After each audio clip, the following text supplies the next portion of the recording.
So Joel, you mentioned buying things for a lot less than they're worth, and that provides the margin of safety. Yeah. Would you say that those are the core elements in value investing? And do you want to enhance that definition, or is that enough? One other question. Sure.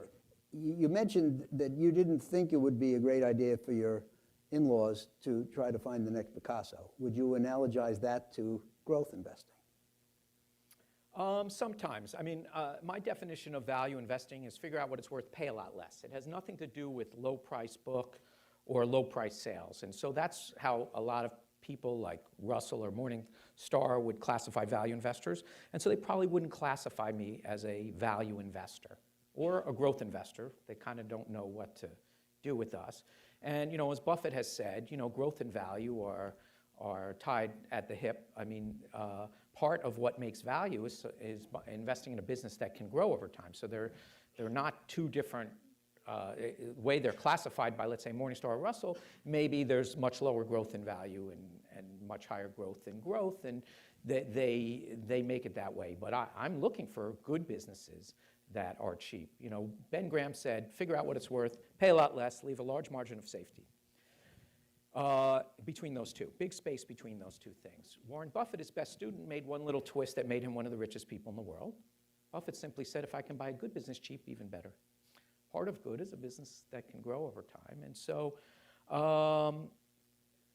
I slowly gravitated, not fast enough, certainly in my first decade of investing, gravitated more towards the way that Warren Buffett invests. He's looking for good and cheap businesses, and growth is part of sometimes being good. But at the beginning, Buffett wasn't so entranced with good businesses. He was famous for starting off with the cigar butt approach, where he wasn't looking for quality, he was just looking for cheapness. But then he too made a transition.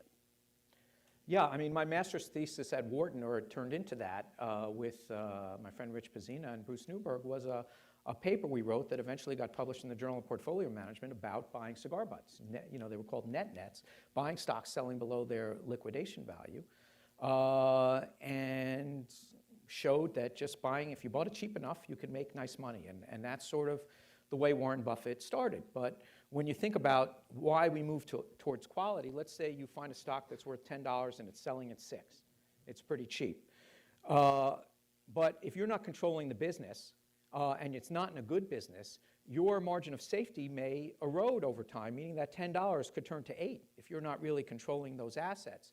And what you're really looking for are businesses, or what looks better to me anyway, are businesses where that $10 might be growing to 11 or 12, increasing your margin of safety. So I might take a lower margin of safety if I thought that was growing, but there's more. Buying things cheap works. I mean, cheap alone works. I have nothing against it. It's just that you have to get out of it. So Buffett, who runs $100 billion or some number like that, it's not easy to go spend $5 billion and then go sell it to some other guy who's going to, pay you more than the $5 billion. It's too big. So when he was, and he said as recently as, around year 2000, he said, well, if you give me $1 million, I can make 50% a year on that. There's plenty of opportunities. Your opportunity set shrinks as the businesses become larger. If you can invest in anything, if you don't have a lot of money, you can invest in thousands and thousands of businesses. Buffett is now looking at the top 300 businesses in size, because the smaller ones they won't move the needle. So there's a lot you can do in special situations. One thing a lot of my students ask me, and it happens every year now, probably for the last 5 or 6 years. And the question they ask me at some point in the semester is that, when you were younger, because you're really old, they leave that part out, but you're really old, and when you were younger, things were easier. Things were easier. There was less competition. There were less hedge funds. There were less computers. There were less smart guys going into this business. I mean, when I got into it, I was telling Howard before, market hadn't gone up in 13 years by the time I got to Wall Street, so it wasn't a place that really was attracting lots of people. So they said, it used to be easier for you, but, it must be harder for you. Hey, you stupidly wrote a book about this, and there's a lot of people doing this now, not just because of that, obviously. It's harder for us. You got the easy stuff. And so my response is this. People who are very good, especially in a special situation, I have two responses. One is people who are good at special situation investing, really looking off the beaten path for liquidations or recapitalizations or spinoffs or any of those things. Many of them are liquidity constrained. You know, Warren Buffett started making a lot of money doing those things, but he grew too big. And so I tell them that, listen, you know what happens to people who get very good at analyzing businesses in this area? What happens to them is they make a lot of money.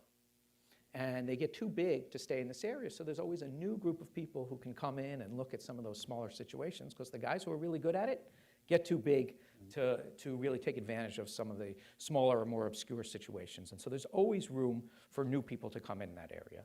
And then on a larger scale, you know, because people still teach efficient markets, and they'll say, hey, you know, active investing doesn't work, and even Warren Buffett's saying go buy some ETFs or, you know, indexes and everything else. And what I'll say is that for most people that's true because they don't know how to value businesses. But I will give you a counter, and this is what I tell my students. And most of my students are around 27-ish or something like that. So I tell them all, let's go back to when you were roughly 10 years old. Where you might start noticing some of this thing. And let's go look at the most followed market in the world, and that would be the United States. And let's go look at the most followed stocks in the most followed world, in the most followed market in the world, and that would be the S&P 500 stocks to a large extent. And let's take a look at what happened since you were 10 years old. Take a look at the S&P 500. From 1996 to 2000, it doubled. From 2000 to 2002, it halved. From 2002 to 2007, it doubled. From 2007 to 2009, it halved. From 2009 till today, it's basically tripled. That's my way of saying people are still crazy. And that's really unfair thing to say, because this S&P 500 is an average of 500 stocks. There's huge dispersion going on within that average between stocks that are in favor, that people love emotionally, and stocks that people hate. So it's really much worse than what I just described. There's huge dichotomy between things people like and people don't, things that are in favor, out of favor. Within that is all this noise is going on within that average. That average is smoothing things. So if you believe what Ben Graham said is, you know, here's fair value, and here's what the market prices are. It's like a wave around fair value. And if you have a disciplined way to value companies and buy more than your fair share when they're down here, and sell some maybe if you're shorting, and you're very disciplined. I mean, I make two guarantees to my students first day of class. First guarantee is this. If they do good valuation work, I guarantee them the market will agree with them. I just don't tell them when. It could be a couple weeks, could be 2 or 3 years. But I tell them the market will agree with them. And the corollary to that is this, and it's very powerful. I tell them in 90% of the cases for an individual stock, 2 or 3 years is enough time for the market to recognize the value they see if they've done good work. When you put together a group of companies, that actually on average is actually happening quite a bit faster. So, you know, both those are very powerful. It just says good work will be rewarded. So I don't think the reason people don't beat the market is because the market is efficient or even close to efficient or not emotional. It's very emotional, or that it can't be done. There's all kinds of institutional and agency reasons and tons of other reasons why they don't do it. But because prices are efficient, if you just pick up the paper or observe what's going on or listen to what I told my students since, you know, when they were 10 years old, it's pretty clear that people are still crazy and there's opportunity out there.